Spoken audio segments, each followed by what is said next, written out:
Hi all, ನಮಸ್ಕಾರ. Welcome back to ಮತ್ತೊಂದು ಹೊಸ ವ್ಲಾಗ್. ಎಷ್ಟೇ ಟ್ರೈ ಮಾಡಿ ಡೈಲಿ ವ್ಲಾಗ್ಸ್ನ ಅಪ್ಲೋಡ್ ಮಾಡೋಣ ಅಂದರೆ ಆಗ್ತಾನೆ ಇಲ್ಲ.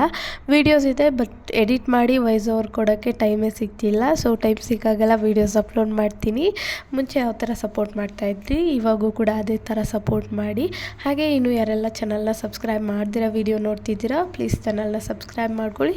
ಹಾಗೆ ನಿಮ್ಮ ಫ್ರೆಂಡ್ಸ್ ಆ್ಯಂಡ್ ಫ್ಯಾಮಿಲಿ ಜೊತೆ ಶೇರ್ ಮಾಡಿ. ಆ್ಯಂಡ್ ಆ್ಯಸ್ ಯೂಶ್ವಲ್ ಹೊಲದ ಹತ್ರ ಹೋಗಬೇಕಿತ್ತು ಮಕ್ಕಳನ್ನ ಕರ್ಕೊಂಡು ತೆನೆನ ಓಪನ್ ಮಾಡೋಕ್ಕೆ, ಅಂದರೆ ಒಣಗಾಕೋಕ್ಕೆ. ನಾನು ಇವತ್ತು ವಾಯ್ಸ್ ಓವರ್ ಕೊಡ್ತಾಯಿದ್ದೀನಿ. ಇವತ್ತು ಆಲ್ರೆಡಿ ತೆನೆ ಎಲ್ಲ ಮಷಿನ್ಗೆ ಹಾಕಿ ಮನೆಗೆ ಬಂದಿದ್ದಾಗಿದೆ ರಾಗಿ. ಇನ್ನೇನು ಹೊಲದ ಹತ್ರ ಹೋಗೋಣ ಅನ್ನೋ ಅಷ್ಟೊತ್ತಿಗೆ ಬಾಡಿಗೆ ಮನೆಯವ್ರು ಕಾಲ್ ಮಾಡಿದ್ರು. ಮೋಟರ್ ವರ್ಕ್ ಆಗ್ತಿಲ್ಲ, ನೀರು ಸರಿಯಾಗಿ ಬರ್ತಾಯಿಲ್ಲ, ಬಂದು ನೋಡಿ ಅಂತ. ಸೊ ಹಸ್ಬೆಂಡ್ ನಾನು ಮನೆ ಪಕ್ಕ ಇರೋ ಹೊಲದ ಹತ್ರ ಹೋದ್ವಿ. ಅಲ್ಲೇ ನಮ್ಮದು ಬೋರ್ವೆಲ್ ಇರೋದು. ನೋಡಿದರೆ ಮೋಟರ್ ಸುಟ್ಟೋಗಿದೆ ಅಂತ ಗೊತ್ತಾಯಿತು. ಒಂದು ವೀಡಿಯೋ ಕ್ಲಿಪ್ನ ತೊಗೊಂಡು ನಾವು ಯಾರ ಹತ್ರ ರಿಪೇರಿ ಮಾಡಿಸ್ತೀವಿ ಅವ್ರು ಕಳಿಸಿದ್ವಿ. ಸೊ ಅವ್ರು ಹೇಳಿದರು 20,000 to 25,000 ಖರ್ಚಾಗುತ್ತೆ, ಇವತ್ತೇ ಬನ್ನಿ ಅಂದರೆ ಬರ್ತೀವಿ ಅಂತ. ಸೊ ನಮಗೆ ಈ ನೀರು ಮೇನ್ ಸೋರ್ಸ್ ಅಂತ ಹೇಳ್ಬೋದು. ಈ ನೀರಿಲ್ಲ ಅಂದರೆ ನಮ್ಮ ಬಾಡಿಗೆ ಮನೆಗಳು ವರ್ಕ್ ಆಗೋಲ್ಲ.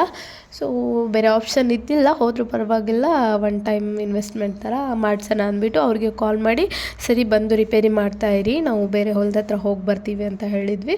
ಅವರು ಕೂಡ ನಮಗೆ ತುಂಬ ಬೇಕಾದವರು, ಹಾಗೆ ನಮಗೆ ಮುಂಚೆ ಎಲ್ಲ ರಿಪೇರಿ ಮಾಡಿಕೊಟ್ಟಿರೋರು, ಗೊತ್ತಿರೋರು. ಅವ್ರು ಬಂದು ಅವ್ರ ಪಾಡ್ಗೆ ಅವ್ರ ಕೆಲಸನ ಸ್ಟಾರ್ಟ್ ಮಾಡ್ಕೊಂಡಿರ್ತಾರೆ. ಅಷ್ಟೊತ್ತಿಗೆ ನಾವು ಕೂಡ ಹೊಲದ ಹತ್ರ ಹೋಗಿ ತೆನೆ ಎಲ್ಲ ಓಪನ್ ಮಾಡಿ ಬರೋಣ ಅಂತ ಮಕ್ಕಳನ್ನ ಕರ್ಕೊಂಡು ಆನ್ ದ ವೇ ದೇವನಹಳ್ಳಿಯಿಂದ ನೆಕ್ಸ್ಟು ಹೊಲಕ್ಕೆ ಹೋಗಬೇಕಿದ್ರೆ ದೇವನಹಳ್ಳಿಲಿ ಹೊಸ ರೋಡ್ ಮಾಡ್ತಾ ಇದ್ದಾರೆ. ಇಲ್ಲಿರೋರಿಗೆ ಆಲ್ಮೋಸ್ಟ್ ಎಲ್ರಿಗೂ ಗೊತ್ತು. ಇಲ್ಲಿ ಒಂದು 5 to 10 minutes ಟ್ರಾಫಿಕ್ ಈ ಥರ ಹೋಲ್ಡ್ ಆಗ್ತಾ ಇದೆ. ಸೊ ನಾವು ವೇಟ್ ಮಾಡಿದ್ವಿ. ಆಮೇಲೆ ಟ್ರಾಫಿಕ್ ಎಲ್ಲ ಕ್ಲಿಯರ್ ಆದಮೇಲೆ ಇವಾಗ ನಮ್ಮ ಹೊಲದ ಹತ್ರ ಹೋಗ್ತಾ ಇದ್ದೀವಿ. ಇದೇ ನಮ್ಮ ಹೊಲ, ಅಂದರೆ ಇವಾಗ ಪ್ರೆಸೆಂಟ್ ರಾಗಿ ಇರೋದಲ್ಲ. ಇನ್ನು ಸ್ವಲ್ಪ ಮುಂದೆ ಹೋದ್ಮೇಲೆ ಕಾಂಪೌಂಡ್ ಕಾಣಿಸ್ತಿದೆ ಅಲ್ಲ, ಅದು ನಮ್ಮ ಹೊಲ. ಇನ್ನು ಇಲ್ಲಿಗೆ ಬರೋ ಅಷ್ಟೊತ್ತಿಗೆ ಚೆರಿ ಮಲ್ಕೊಂಡಿದ್ದ. ನಾವು ಕೂಡ ಕಾರ್ನ ಸೈಡಲ್ಲಿ ಪಾರ್ಕ್ ಮಾಡಿ ಚೆರಿನ ಎತ್ಕೊಂಡು ಹೊಲದ ಹತ್ರ ಹೋಗ್ತಾ ಇದ್ದೀನಿ. ನಮ್ಮ ಮಾವ ನೋಡ್ಕೊಂಡಿರ್ತಾರೆ ಅವನಲ್ಲೇ. ನಾನು ಅತ್ತೆ ಮಕ್ಕಳು ಎಲ್ಲ ಸೇರಿ ತೆನೆನ ಒಣಗಾಕಬೇಕಿತ್ತು. ಸೊ ಇದಾಗಿತ್ತು ಇವತ್ತಿನ ವ್ಲಾಗ್. ಇರಿ ಗಾಯ್ಸ್, ಇನ್ನೂ ವ್ಲಾಗ್ ಕಂಪ್ಲೀಟ್ ಆಗಿಲ್ಲ. ನಾನು ನೆಕ್ಸ್ಟ್ ವ್ಲಾಗಲ್ಲಿ ನನ್ನ ಕಿಚನ್ ಮೇಕವ್ರನ್ನ ಮಾಡೋಣ ಅಂದ್ಕೊಂಡಿದ್ದೀನಿ. ಅದು one of the viral video ನನ್ನ ಯೂಟ್ಯೂಬ್ ಚಾನಲಲ್ಲಿ, ಲಾಂಗ್ ವೀಡಿಯೋದಲ್ಲಿ ಅಂತ ಹೇಳ್ಬೋದು. ಆ್ಯಂಡ್ ಅದರಿಂದನೇ ನನಗೆ most of the watch hour complete ಆಗಿರೋದು. ಸೊ ಇವಾಗ ನನ್ನ ಕಿಚನ್ ಸ್ವಲ್ಪ ಜಾಸ್ತಿನೇ ಮೆಸ್ಸಿ ಆಗಿದೆ. ಅದಕ್ಕೋಸ್ಕರ ವಾಲ್ಪೇಪರ್ಸ್ ಎಲ್ಲ ರಿಮೂವ್ ಮಾಡಿ, ನ್ಯೂ ವಾಲ್ಪೇಪರ್ಸ್, ಅದಕ್ಕೇನೆಲ್ಲ ಐಟಮ್ಸ್ ಬೇಕು ಅದೆಲ್ಲ ಆಲ್ರೆಡಿ ಆರ್ಡರ್ ಮಾಡಿದ್ದೀನಿ. ಅದು ಬಂದಾದಮೇಲೆ ಅನ್ಬಾಕ್ಸಿಂಗ್ ವಿಡಿಯೋ ಒಂದು, ಹಾಗೆ ನನ್ನ ಕಿಚನ್ ಮೇಕೋರ್ ವಿಡಿಯೋ ಒಂದು, 2 ಇಂಪಾರ್ಟೆಂಟ್ ವೀಡಿಯೋಸ್ನ ಅಪ್ಲೋಡ್ ಮಾಡ್ತೀನಿ. ಆ್ಯಂಡ್ ಅದ್ರ ಜೊತೆಗೆ ನಾನು ಲಾಸ್ಟ್ ಬ್ಲಾಗಲ್ಲಿ ಹೇಳಿದೆ ಸ್ವಲ್ಪ ಇನ್ಫಾರ್ಮೇಟಿವ್ ವೀಡಿಯೋಸ್ ಕೂಡ ಕೊಡ್ತೀನಿ ಅಂತ. ಅದರಲ್ಲಿ ಮೇನ್ ಬಂದುಬಿಟ್ಟು ನನ್ನ ಮಗ 1.5 year ಇದ್ದಾಗ ಇಂಡಿಯಾ ಬುಕ್ ಆಫ್ ರೆಕಾರ್ಡ್ ಹಾಗೆ ಕಲಾಮ್ಸ್ ವರ್ಲ್ಡ್ ರೆಕಾರ್ಡಲ್ಲಿ ಹೇಗೆ ಸೆಲೆಕ್ಟ್ ಆದ, ಆ್ಯಂಡ್ ಅವನ ಅಚೀವರ್ ಕಿಟ್ಟಲ್ಲಿ ಏನೆಲ್ಲ ಐಟಮ್ಸ್ನ ಸೆಂಡ್ ಮಾಡಿದ್ದಾರೆ ನಮಗೆ.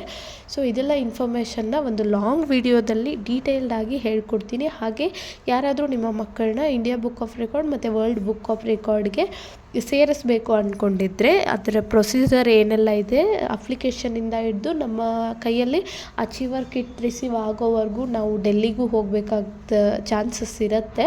ಇನ್ ಕೇಸ್ ನೀವು ಹೋಗಿಬಿಟ್ಟು ಅಲ್ಲೇ ಅಚೀವರ್ ಕಿಟ್ನ ರಿಸೀವ್ ಮಾಡ್ತೀವಿ ಅಂದ್ಕೊಂಡ್ರೆ. ನಮಗೆ ಅನ್ಫಾರ್ಚುನೇಟ್ಲಿ ಆ ಟೈಮಲ್ಲಿ ನಮ್ಮ ಮಾವ ಅವರ ಕಾಲ್ ಆಪ್ರೇಷನ್ ಆಗಿರೋದ್ರಿಂದ ಹೋಗೋಕ್ಕಾಗಲಿಲ್ಲ. ಸೊ ನಮಗೆ ಮನೆಗೇ ಕಳಿಸ್ಕೊಟ್ಟಿದ್ರು. ಅದು ಎಲ್ಲ ಪ್ರೊಸೀಜರ್ನ ನಾನು ಇನ್ ಡೀಟೇಲಾಗಿ ಕಂಪ್ಲೀಟ್ ಒಂದು ಸಪ್ರೇಟ್ ವ್ಲಾಗ್ನ ಮಾಡಿದ್ದೀನಿ ಆಲ್ರೆಡಿ. ಈ ಬ್ಲಾಗ್ ಅಪ್ಲೋಡ್ ಆದ ನೆಕ್ಸ್ಟ್ ಬ್ಲಾಗೆ ಅದಾಗಿರುತ್ತೆ.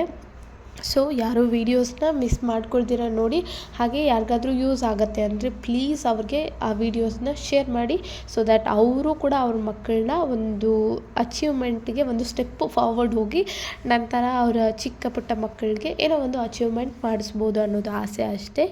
ಸೊ ಎಸ್, ಇವಾಗ ನೆಕ್ಸ್ಟ್ ಮತ್ತೆ ನಮ್ಮ ಆ್ಯಸ್ ಯೂಶ್ವಲ್ ವ್ಲಾಗ್ಗೆ ಬರೋಣ. ಈ ಚಿಕ್ಕ ಮಕ್ಕಳು ಎಷ್ಟು ಹೆಲ್ಪ್ ಮಾಡ್ತಾರೆ ಅಂದರೆ, ಪಾಪ ಒಂದು ಬಿಸ್ಕೆಟ್ ಕೊಡಿಸಿದ್ರು ಸಾಕು ನಮಗೆ ತುಂಬಾ ಹೆಲ್ಪ್ ಮಾಡ್ತಾರೆ. ಅದಕ್ಕೋಸ್ಕರ ಅವರು ಯೂಶ್ವಲಿ ಬೇಕ್ರಿಗೆಲ್ಲ ಹೋಗಲ್ಲ, ದೇವನಹಳ್ಳಿ ಹಾಗೆ ಡಿಮಾರ್ಟ್ಗೆ ಹೋಗಲ್ಲ. ಸೊ ಅವ್ರನ್ನೂ ಕೂಡ ಡಿಮಾರ್ಟ್ಗೆ, ಬೇಕ್ರಿಗೆ ಈ ಥರ ಎಲ್ಲ ಕರ್ಕೊಂಡು ಹೋಗಿ ಮತ್ತು ಮನೆಗೆ ಕರ್ಕೊಂಡು ಹೋಗಿ ಅವ್ರ ಮನೆಗೆ ಸೇಫಾಗಿ ರೀಚ್ ಮಾಡಿಸ್ತೀವಿ. ಸೊ ಅವ್ರಿಗೆಲ್ಲ ಓರಿಯೋ ಬಿಸ್ಕೆಟ್ ಬೇಕು ಮತ್ತು ಏನೋ ಚಿಪ್ಸ್ ಬೇಕು ಅಂತ ಕೇಳಿದರು. ಸೊ ಹಸ್ಬೆಂಡ್ ನಾನು ಹೋಗಿಬಿಟ್ಟು ಅವ್ರಿಗೆ ಅದೆಲ್ಲ ಕೊಡಿಸ್ಕೊಂಡು ಇವಾಗ ನಮ್ಮ ಊರಿಗೆ ರಿಟರ್ನ್ ಬಂದಿದ್ದಾಯಿತು. ಆ್ಯಂಡ್ ಅಡುಗೆ ಮಾಡೋ ಮನಸ್ಸಂತೂ ಇದ್ದಿಲ್ಲ. ಬರಬೇಕಿದ್ರೆ ಬಿರಿಯಾನಿ ಕೂಡ ಪಾರ್ಸಲ್ ತೊಗೊಂಬಂದಿದ್ವಿ. ಆ್ಯಂಡ್ ಬೇರೆಯವರು ನಮ್ಮನ್ನು ಲೈಕ್ ಮಾಡಲಿ ಇಷ್ಟಪಡಲಿ ಅನ್ನೋದಕ್ಕಿಂತ ನಮ್ಮನ್ನು ಫಸ್ಟ್ ನಾವು ಇಷ್ಟಪಡೋದು ಇಂಪಾರ್ಟೆಂಟ್ ಅನಿಸುತ್ತೆ. ಸೊ ನಾನು ಇಲ್ಲದೇ ಕೆಲಸ ಮಾಡ್ತಿದ್ದೀನಿ ನನ್ನ ಲ್ಯಾಪ್ಟಾಪಲ್ಲಿ ನನ್ನ ವ್ಲಾಗ್ಸ್ನ ನಾನೇ ಹಾಕ್ಕೊಂಡು ರಿಪೀಟ್ ಮೋಡಲ್ಲಿ ನೋಡ್ತಾನೆ ಇರ್ತೀನಿ. ನಾನು ಮಾಡಿರೋ ವ್ಲಾಗ್ಸ್ ನಾನು ಎಷ್ಟು ಸಾರಿ ನೋಡಿದರೂ ನಂಗೆ ಕಡಿಮೆನೇ ಅನಿಸುತ್ತೆ. ಹಾಗೆ ಇನ್ ಬಿಟ್ವೀನ್ ನೈಟ್ ಡಿನ್ನರ್ ಕೂಡ ಪ್ರಿಪೇರ್ ಮಾಡ್ತಾಯಿದ್ದೆ. ತುಂಬ ಸಿಂಪಲ್ಲಾಗಿ ಮಾಡ್ತಿದ್ದೀನಿ. ಜಸ್ಟ್ ರೈಸ್ ಹಾಗೆ ಕಟ್ಟಿನ ಸಾರು ಅಂತ ಉತ್ತರ ಕರ್ನಾಟಕದಲ್ಲಿ ತುಂಬ ಫೇಮಸ್. ಆ್ಯಂಡ್ ಬೆಂಗಳೂರಲ್ಲಿ ಅದೇ ಸಾರನ್ನ ಸ್ವಲ್ಪ ವೈಬ್ರೆಂಟ್ ಮೂಡಲ್ಲಿ ಮಾಡ್ತಾರೆ. ಸೊ ಇದಾಗಿತ್ತು ಡಿನ್ನರ್. Thank you.